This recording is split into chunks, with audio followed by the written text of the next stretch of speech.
नाटी दुल्हन। मयंक की बीवी नेहा की हाइट बहुत ही कम थी। वो इतनी नाटी थी कि लोग उसका कई बार मजाक बना देते। अरे नेहा, तेरे लिए तो मुझे किचन में टेबल रखना पड़ेगा। माँ जी, इतनी भी नाटी नहीं हूँ मैं, और हाँ, हिल्स पहनकर तो बिल्कुल आपके बराबर आ जाती हूँ। अरे तेरे पापा ने महंगी कार का लालच दे दिया, वरना तो मेरे बेटे के लिए लंबी लंबी लड़कियों की लाइन लगी थी। क्या बताऊं तुझे, कटरीना फैल थी उनके सामने। पर माँ जी, आपका मयंक भी तो हाइट में कौन सा अभिषेक बच्चन की तरह है जो कटरीना मिल जाती। वैसे भी मेरी और इनकी जोड़ी तो राम सीता की जोड़ी है, राम सीता की। एक दिन सभी खाना खा रहे होते हैं, तभी माँ, दाल बहुत अच्छी बनी है, जरा और देना। रुको जी, मैं लेकर आती हूँ, किचन में है, वैसे भी मैं खड़ी ही हूँ। ये सुनकर सास हंसने लगती है। तुम खड़ी हो या बैठी, एक जैसी ही लगती हो। बस कीजिए जी, अभी हिल्स नहीं पहनी है, वैसे भी हिल्स पहनती हूँ तो आपके बराबर ही लगती हूँ। एक दिन नेहा सब्जी लेने बाहर निकलती है तो पड़ोसन कहती है, अरे देखो देखो कितनी नाटी है, मयंक तो दिखने में अच्छा है, हाइट भी ठीक ठाक है, फिर क्या जरूरत थी ऐसी नाटी बहू लाने की।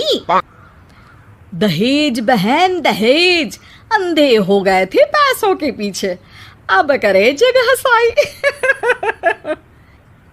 दोनों की बात नेहा सुन लेती है और उसे बहुत गुस्सा आ जाता है। आंटी जी, एक बात बताओ, मेरे पापा के पास पैसे हैं, उनको अच्छी लड़की की तलाश थी, ये पसंद आए और शादी हो गई, इसमें मेरा क्या कसूर है जो आप लोग मुझे सुना रही हैं? अरे नहीं नहीं नेहा, हम तो तेरी सास की बात कर रहे थे कि कितनी लालची औरत है। देखिए, वो लालची नहीं है, हाँ, उनकी कुछ शौक है जो वो अपने बेटे से पूरा करवाना चाहती है, और देखा जाए तो उसमें उनकी गलती भी क्या है भला। अगर इन्होंने मुझसे शादी की है तो ज़रूर कुछ न कुछ तो अच्छाई नज़र आई होगी ना। और अब ना तो मैं आपकी बहू हूँ और ना ही आपके रिश्तेदारों को मुझसे मिलना है, फिर ये बात समझ नहीं आई कि आप इतना परेशान क्यों हो रही हैं। ये बोलकर नेहा वहाँ से निकल जाती है। नेहा, चलो तैयार हो जाओ, हम लोगों को एक पार्टी में जाना है।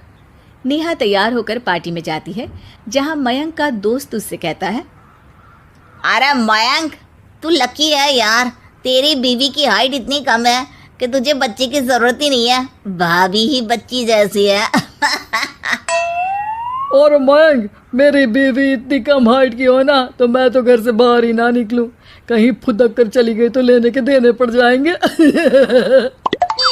सभी नेहा पर हंसने लगते हैं। तभी पार्टी की जगह पर आग लग जाती है। अरे भागो यहाँ से, जल्दी करो, निकलो यहाँ से। अरे लेकिन बाहर के दरवाजे पर ही आग है, अब कैसे बाहर निकलेंगे, कोई रास्ता भी नहीं है। अरे रास्ता है ना, अगर कोई इस खिड़की से बाहर निकलकर अगर सामने के दरवाजे में आग को बुझा दे तो सब निकल सकते हैं। तभी नेहा उस छोटे से जरोखे से बाहर निकलकर आग को बुझा देती है। अरे वाह, भाभी जी ने तो आज हम सबको बचा लिया। वाह भाई वाह, बीवी हो तो ऐसी, अपने पति ही नहीं बल्कि यहाँ मौजूद सभी की जान बचा ली है इसने। भाई मयंक, माफ कर देना, तेरी बीवी तो सच में कमाल है। मुझे ये बात पता है और मुझे मेरी बीवी पर गर्व है। नेहा मुस्कुराकर अपने पति की तरफ देखती है। कुछ दिनों बाद जब नेहा और उसकी सास मार्केट जाती है, वहां पर, अरे भैया, ये कपड़ा तो देना, कितने का पड़ेगा? माता जी, ये तो बहुत महंगा कपड़ा है, लेकिन अब बस सिर्फ 2 मीटर ही बचा है, मेरे तो किसी काम का है नहीं ये टुकड़ा, तो आप 100 रुपया ही दे दीजिए। अरे भैया, तो मैं क्या करूंगी इस टुकड़े का, लेकिन वैसे है बड़ा ही सुंदर। तभी नेहा बोल पड़ती है, इसमें तो मेरी पूरी ड्रेस बन जाएगी। ये कहकर वो कपड़ा ले लेती है। अगले दिन नेहा वो ड्रेस पहनकर सास के सामने आती है। अरे वाह नेहा, ये ड्रेस तो बहुत ही सुंदर लग रही है, बड़ी महंगी होगी ना? अरे कपड़ा तो मैंने ही पसंद किया था, बस पूरा नहीं था तो इसने ले लिया। सिर्फ 200 रुपये की ड्रेस है ये पूरी। देखो माँ जी, नाटी होने का भी कम फायदा नहीं है। जैसे तैसे दिन कट रहे थे। सास और पड़ोसियों के मजाक बनाने का सिलसिला चल ही रहा था कि एक दिन मोहल्ले से जोर जोर से आवाज आती है, हाय रे मैं मर गई, भगवान मैं क्या करूं। अरे क्या हुआ?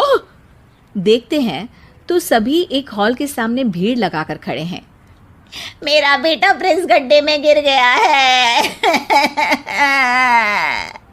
पड़ोसन जोर जोर से रोने लगती है कि तभी वहां नेहा आ जाती है।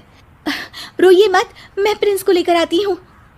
ये बोलकर नाटी सी पतली सी नेहा गड्ढे में घुसकर बच्ची को बाहर ले आती है।